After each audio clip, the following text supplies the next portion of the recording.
Commissioned by the National Council for Curriculum and Assessment, which is a government body, if you like, to look at how parents are involved in their children's learning at home and in school as well. And part of that is to look at homework and people's opinions about homework, parents' opinions about homework in particular. So what we're going to do is, I have a set of slides here that I'm going to share with you, and what I'm hoping is that you'll go on a journey with me. The parents of the children who are in first class are going to do this research project, and you're going to be involved as well. We're very, very interested in your opinion about homework. I know that there's already very innovative practices happening here in Carlow, that you've probably had many conversations about homework already, or you're thinking about it at least. So it'll be interesting to see what you think about what we have to say today. So in many schools, the normal homework is maybe a little bit of reading, maybe a few sums, maybe a few sentences, maybe a few spellings. That is the norm in a lot of schools, and we're trying to kind of look at that and see how can we do homework in a way that might be more interesting for children and less stressful, if you like, for parents and for children as well. So this is so I'll be listening to what you have to say about it as well. So I'm just going to share with you now the 3 aims of the seminar. So if you look here, we have, so what I want to do is first of all identify what you're currently doing in homework here. So, and then what I'd like to do is introduce to you a way of doing some story reading with your child, and we maybe won't even call it homework because it's one of those words that has kind of got a bad name, which is really terrible because there are many, many benefits to homework as well, aren't there? But sometimes when people even hear the word homework, they're put off. So we might put it to our children that we're going to suspend homework for 2 weeks and just do these fun activities instead for a couple of weeks.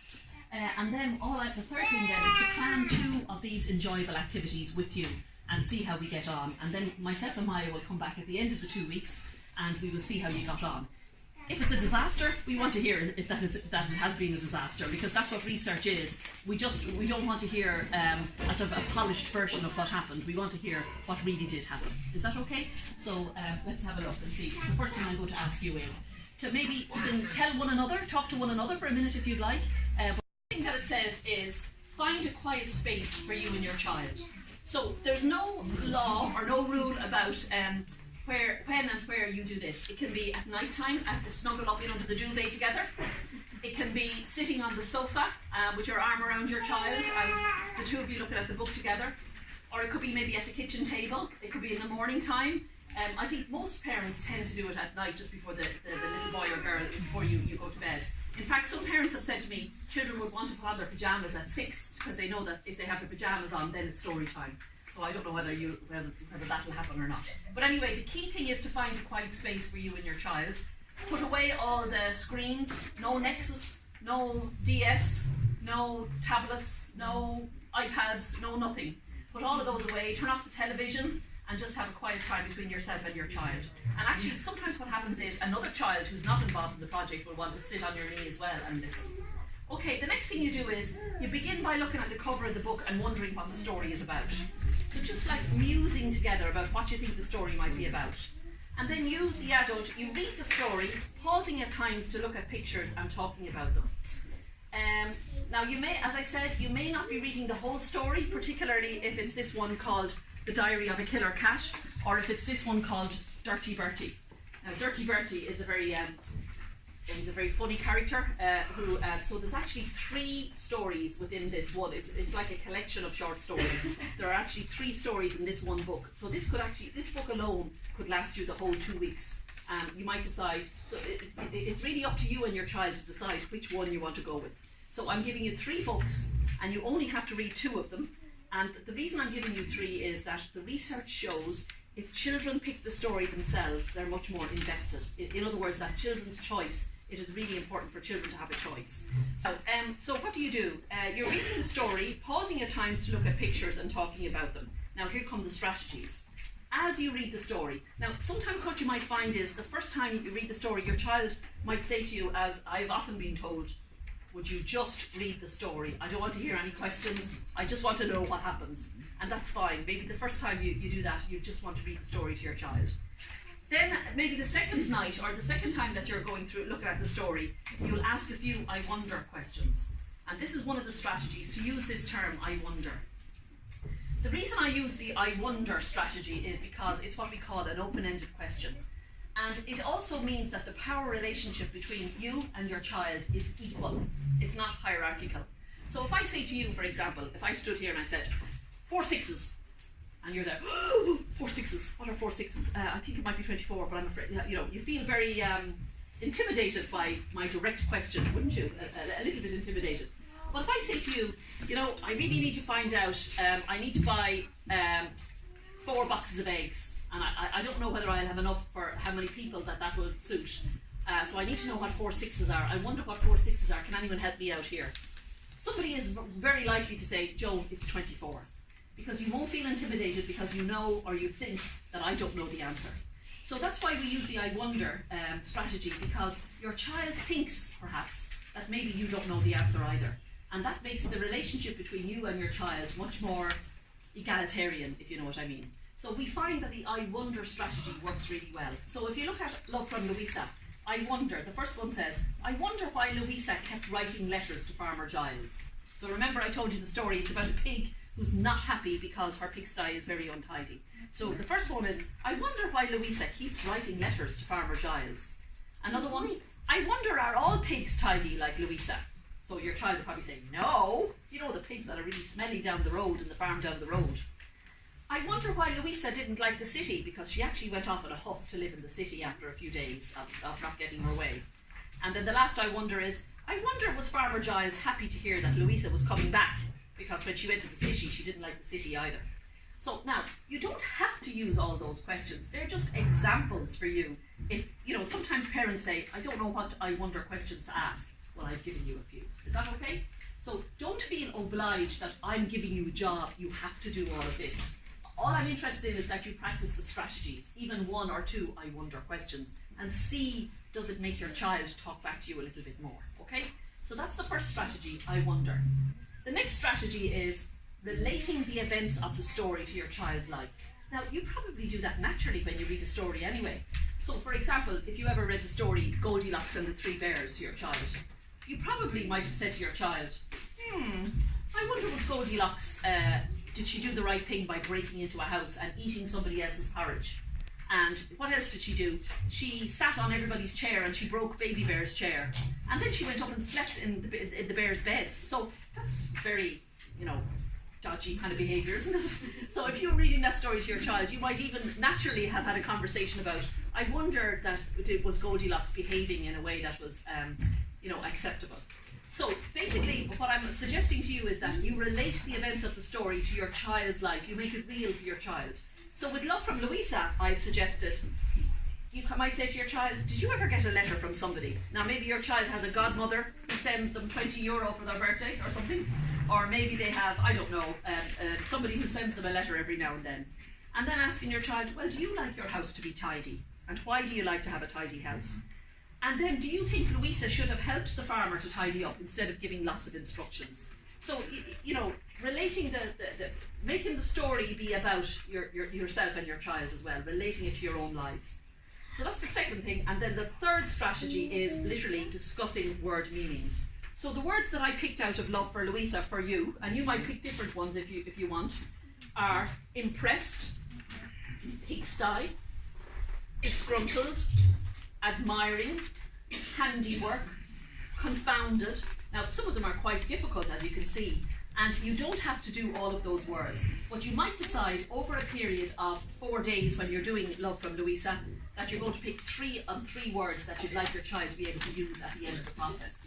And I just want to let you know that one of the ones that's most popular is the word disgruntled, because it's I think the author was being clever using, the pig was disgruntled, because you can hear grunt in it, it's disgruntled pig. So it's kind of like a play on the word. So, what does disgruntled mean? It means kind of put out, annoyed, sort of put out or annoyed or upset. So a lot of parents, have said to me that their child really liked the word disgruntled, because sometimes the more elaborate it is and the more the bigger the word is and the stranger it seems, the more they're attracted to it. The learning of vocabulary goes on all through our lives. So you will be doing that as part of the project, looking at some of the words in the stories. Next thing, a demonstration of understanding, requests and questions. Your child hopefully will be asking you questions about the stories and you'll be asking them questions as well.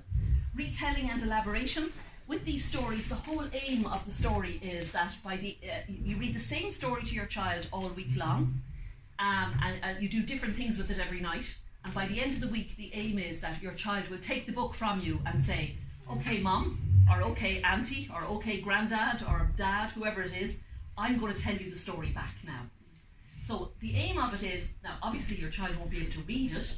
That's not the aim. It's not about reading, it's about language. But by the end of the experience, your child will be able to take the book and say, once upon a time there was a pig called Louisa, and she lived on a farm, and she was a bit disgruntled because the farm was very messy, you know. So now your child obviously won't be able to read it, you know, and well, they might. I don't know how they will read it to you, but that they will be able to get the bones of the story and tell it back to you. That's the aim of the process, if you like.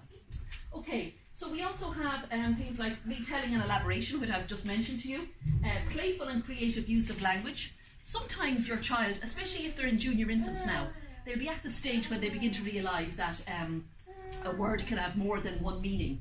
So do you know that moment, that eureka moment, when a child says something to you like, hey, bat can be bat that flies at night, but it could be a bat, like a table tennis bat as well, ma'am, you know, and they think this is really interesting and exciting. Or, you know, there's lots of other words, that's just one that comes to mind. And they get very excited by that, you know, and so maybe throughout the process as well of story, a word will come up where they'll suddenly realise they can use it in a funny way, or that it has a double meaning or something like that. So they are at that stage in junior infants where suddenly they're beginning to play with language. And that's why we would do things in school like, you know, there's a lovely little rhyme that I used to do when I was a junior infant teacher for about 12 years. And I remember having a poem about a train. It was called Clickety-Clack, and I went, clickety-clack, clickety-clack, clickety-clickety-clickety-clack. Here comes the train down the track. I can't remember it all now, but it was up, clickety-clack, click. And I remember as a child, you know, or not as a child, but as a teacher, even getting great fun out of even just saying those words because of the rhythm of the words that went with the train.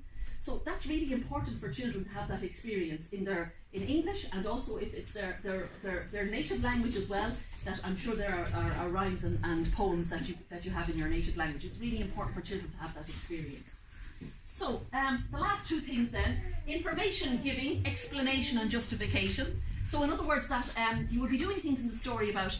This is I'll go back to this story, Love from Louisa. It's about a pig who was very tidy and very fastidious, which is not really typical of a pig, is it? So we know that pigs are usually messy, and you hear people saying this place is like a pigsty, which, you know, usually means that it's very dirty. But this pig called Louisa was very tidy, and she spent her life writing letters to the farmer saying, would you ever clean up the pigsty? It's a disgrace. So the farmer goes out and he paints the pigsty, and then about 2 days later he gets another letter. Would you ever please plant some flowers around the outside of the pigsty? It's not a bit, you know, attractive looking. So the farmer goes and he plants flowers. And it's all about this relationship between the farmer and the pig, where she keeps upping the demands all the time, if you like. So you might be asking your child to kind of justify or defend or give an explanation about the pig's behaviour. So for example, you might be saying, do you think Louisa is a little bit unreasonable? You know, how do you feel about the farmer, for example? Do you think the farmer is very cooperative, or how do you think the farmer is feeling about all these requests? So you kind of have a little conversation about, you know, the motives and the feelings behind the characters or whatever. So that will come in there, giving explanation. And then finally, description, prediction, and reflecting.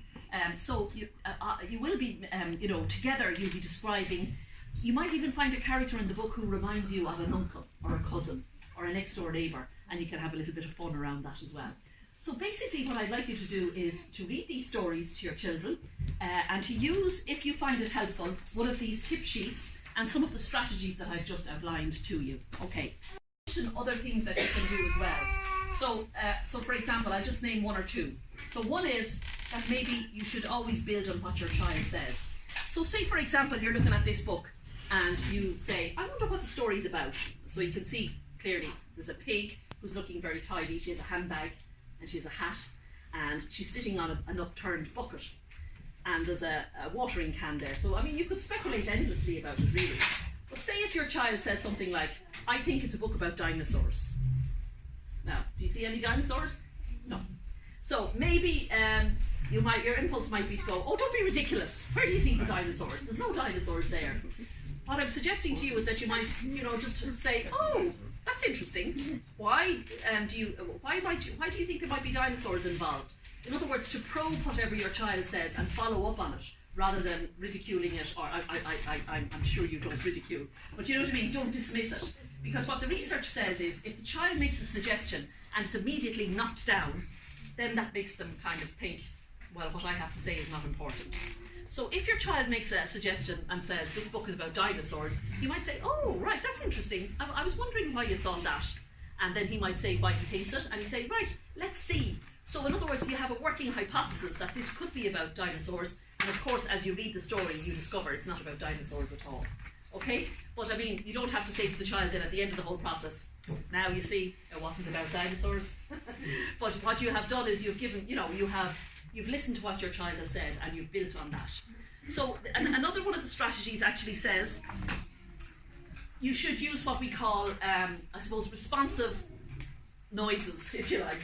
Where, if your child says something, go, oh, I see, yeah. Hadn't thought of that now myself, yeah.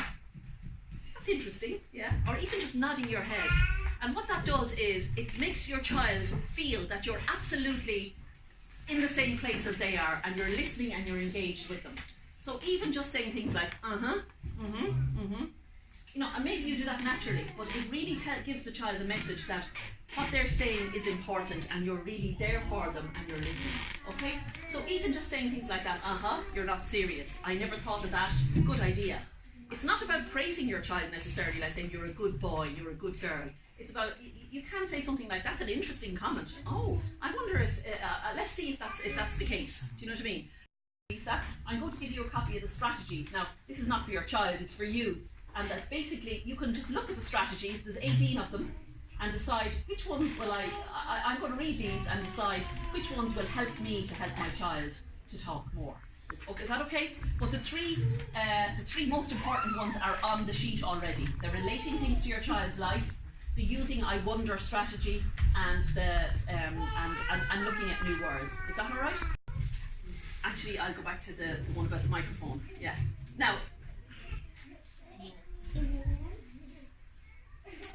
this can be done in conjunction with the teachers. What I would recommend is where you allow the teachers maybe allow your child to bring home a pretend microphone at night, and they have a choice of what they do with the microphone. They might decide they're going to look at the weather forecast and come into school the next day and tell the teacher what the weather forecast is.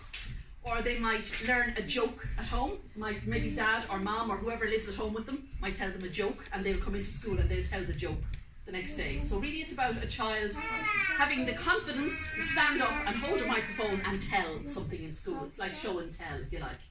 Or they might interview somebody at home with the microphone, and then they come in and they tell the people in school about what happened in the interview. Or they might read a story at home and say what they felt about the story through the microphone as well. So the microphone really is like a prop to get the child to come in and say something about what they did at home the previous night. The homework as normal.